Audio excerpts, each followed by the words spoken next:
My whole purpose of this podcast specifically is it going through this book exposed me to what I didn't know.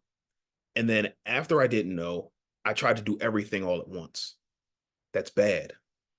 So if you're trying to do everything all at once, don't try to do that because your overwhelm will cause you not to act because you're overwhelmed.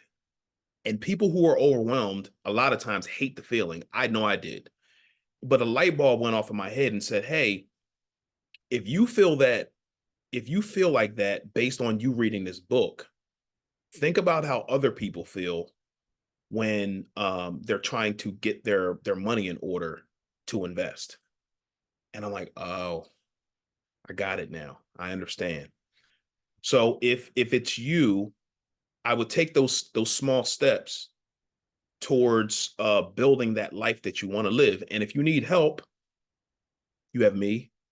You have YouTube if you choose to, but um, I don't want you to be overwhelmed from your day-to-day life and then have to pile on, paying down debt and getting the budget together and then investing the money because it has to be done. Because if you allow yourself to get overwhelmed and do nothing, then 9 times out of 10, because you didn't get your spending under control, you will be working for the foreseeable future.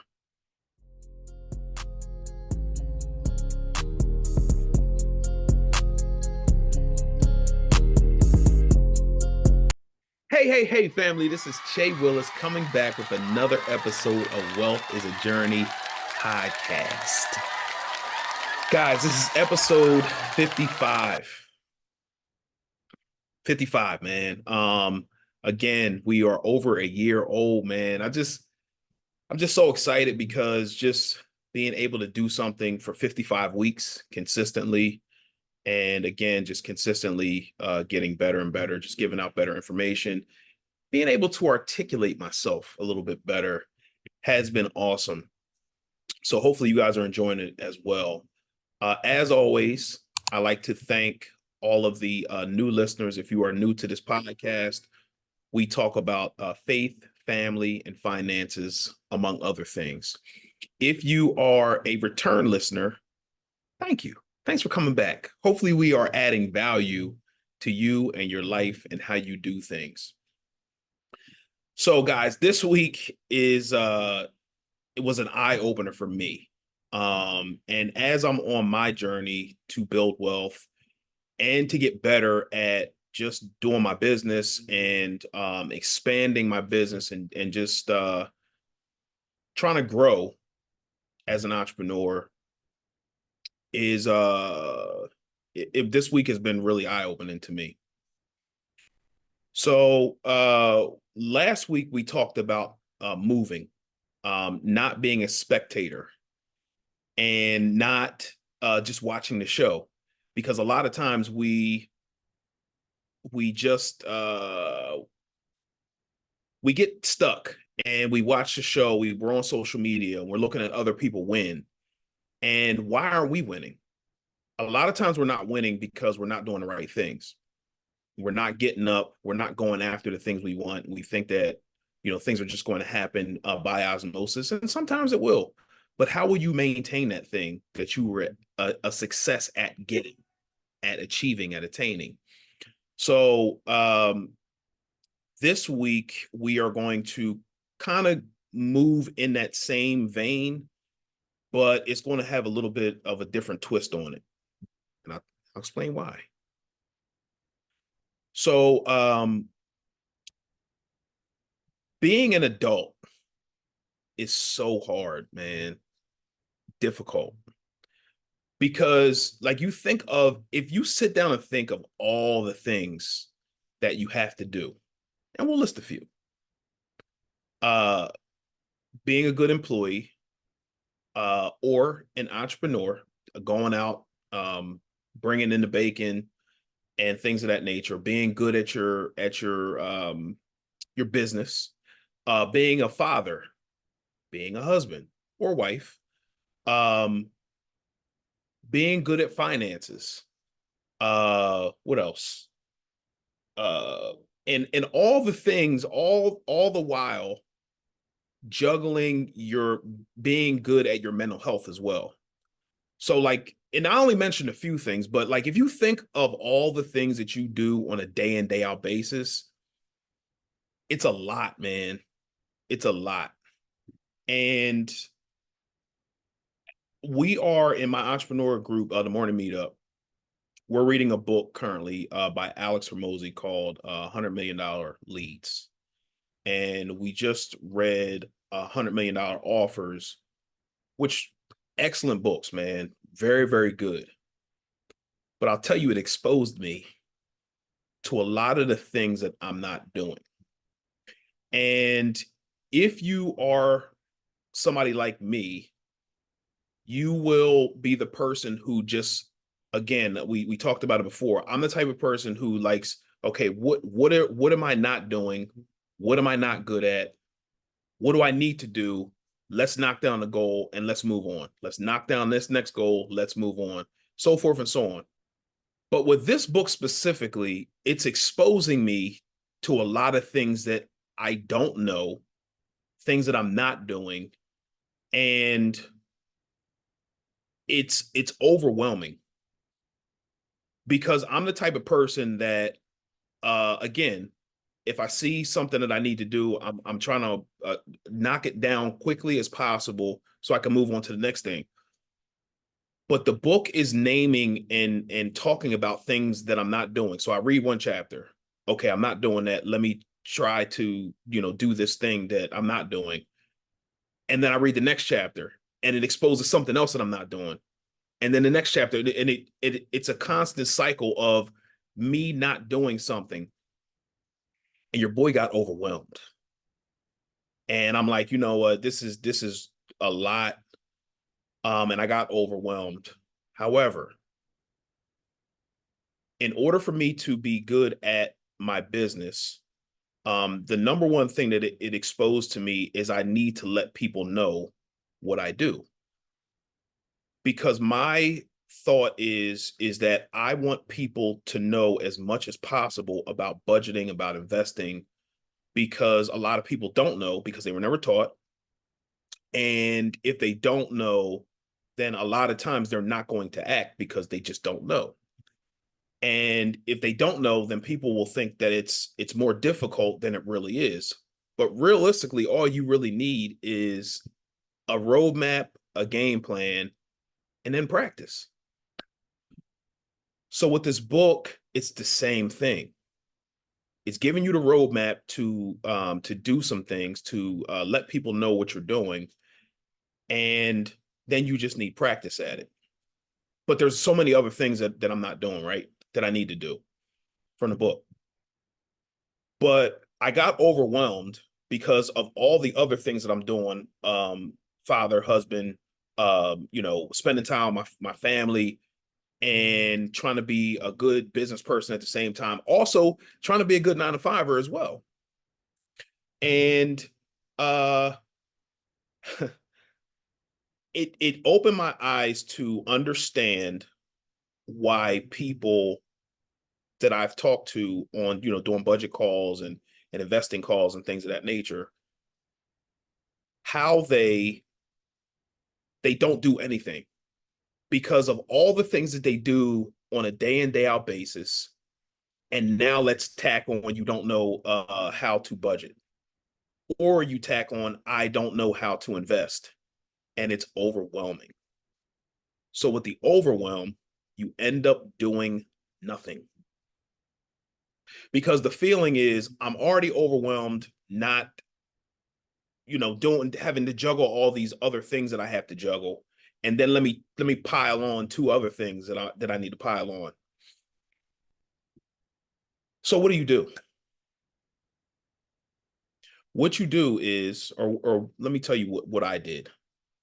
First of all, I slowed down and I understood, hey, if you're not good at all these different things, that's fine.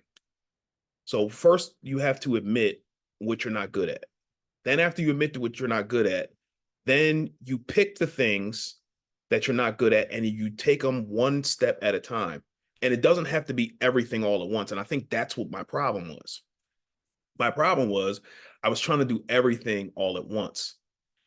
So instead of trying to do everything all at once, how about we get good at the one thing that we're not good at?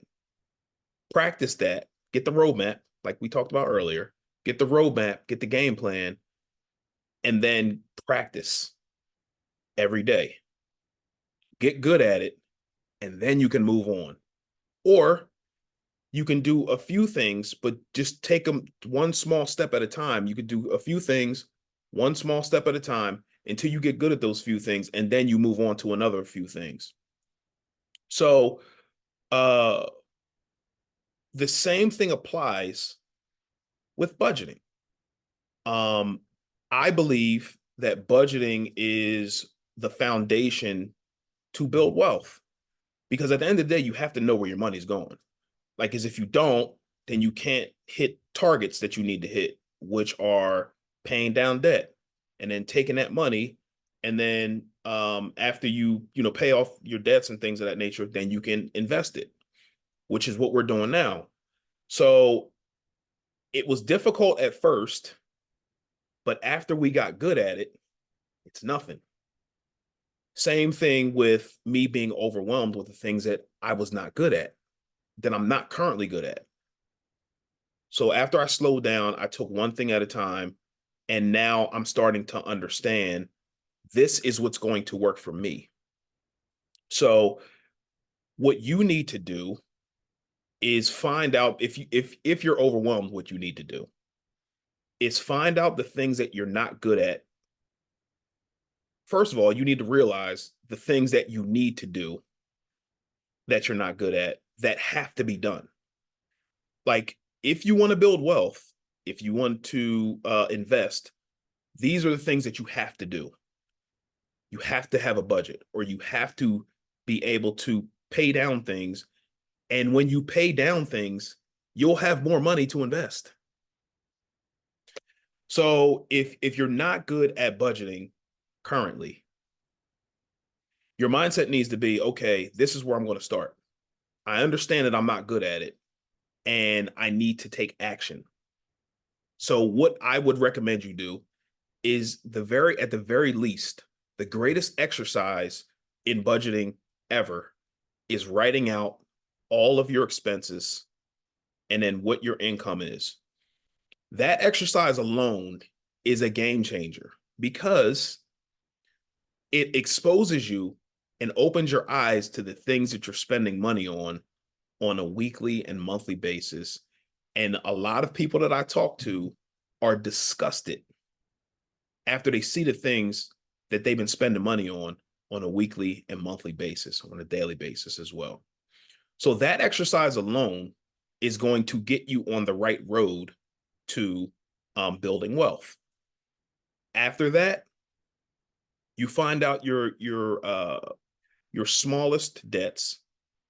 You incorporate that into your monthly spend or your monthly expenses, and then you start knocking them down, smallest to largest, while you're still paying on the other debts. And then after you snowball them, you start knocking them down one by one. And then after they're gone, you'll have a bunch of money to invest. So if your goal is to invest, I just gave you a small little blueprint on how to do it for free. So my whole purpose of this podcast specifically is it going through this book exposed me to what I didn't know. And then after I didn't know, I tried to do everything all at once. That's bad. So if you're trying to do everything all at once, don't try to do that because your overwhelm will cause you not to act because you're overwhelmed. And people who are overwhelmed a lot of times hate the feeling. I know I did. But a light bulb went off in my head and said, "Hey, if you feel that if you feel like that based on you reading this book, think about how other people feel when they're trying to get their money in order to invest. And I'm like, oh, I got it now. I understand. So if it's you, I would take those small steps towards building that life that you want to live. And if you need help, you have me. You have YouTube if you choose to, but um, I don't want you to be overwhelmed from your day-to-day life and then have to pile on um, you know, uh, paying down debt and getting the budget together and then investing the money because it has to be done. Because if you allow yourself to get overwhelmed and do nothing, then 9 times out of 10, because you didn't get your spending under control, you will be working for the foreseeable future. Are you tired of living paycheck to paycheck? Are you tired of using your credit cards as an emergency fund? Are you tired of being scared when you think about your money? If the answer to any of these questions is yes, I'm here to help. My name is Che Willis, and I help families living paycheck to paycheck live the life that they want to live through budgeting and investing. Now, I understand that the word budget is scary. What we're trying to do is we're trying to take that fear out of the word, right? All we're doing is telling our money where to go. That's it. We're paying down and reducing our debts to take that money to march out into the marketplace to bring us back some more money babies. That's all we're doing. So if you need help in this area, I am here for you. Please go to wealthisajourney.com. Again, wealthisajourney.com and book a free discovery call today to see how I can help. Again, wealthisajourney.com. I look forward to talking to you soon. Thank you. That's the downside of not budgeting. And you may say, oh, no, no, no, not me. That's not going to happen to me. Well, tell me. Matter of fact, tell me in the comments if you feel like, oh, it'll all work itself out. It never does. Because if you don't get your spending under control, you don't, budget your money and tell your money where to go, the reality of the situation is you will be working for the foreseeable future because inflation is going to happen. It's going to cost more to buy things, inflation, right? Um, and the cost of living is going to continue to go up. So let's just say you feel like you're going to live off your Social Security or your 401k, but it costs more to buy things. And then you don't get your spending under control. And you stop working, you're living off your 401k, and then you're living off your Social Security as well. How long do you think that that's really going to last if you don't get your spending under control? Exactly. So if your spending's not under control, then the money's going to be going everywhere. You're probably going to swipe credit cards, get into more debt. You're going to have to pay that stuff back, and then you're going to have to get another job right after you just retired or stop working. That's the cycle. That's what the future looks like. So when I say, budget this, invest that, this is exactly why I'm saying it. And you may think it's not going to happen to you. Okay. No problem. So the moral of the story is we don't want to allow our overwhelm to cause us to do nothing. Because if you do, on the back end of your life, you're going to have to do something when you don't feel like it because you're in your latter years. And what we're doing on this podcast specifically is we see what the future holds for us and we want to make different decisions that's going to change our future. So if we get our spending under control now, if we invest now, then we'll be able to live that life that we want to live later. And now we can live that life now. So, my message to you today is, again, do not allow the overwhelm to stop you from living the life that you want to live.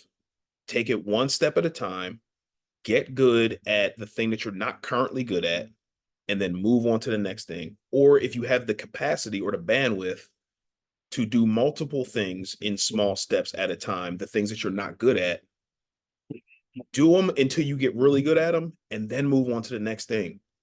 But we have children, we have family, we have friends, and a lot of the decisions that we make or don't make will affect them as well as us because we're not acting. So the message today is get off the sideline. Stop watching other people win. Um, uh, Take the small steps. If you're overwhelmed, take the small steps at a time. Get good at the thing that you're not currently good at. That's going to move the needle in your either your business or your life, and then move on to the next thing. But those small steps that you're taking are only going to lead you to the bigger goal. So we have to have a target that we have to hit or that we need to hit. So if we don't have a goal or anything like that, then this whole thing is not going to work. So hopefully this podcast has helped somebody. Like this week has really helped me like realize what I'm not good at and what I'm not doing currently. And the lesson that I learned is overwhelm. Overwhelm's a thing. It happens to all of us. But once we recognize it, what are we going to do about it? So it's time to go. It's time to go. So hopefully you enjoyed this podcast. Again, thank you for tuning in. Wealth is a journey. We will see you next week. Thank you.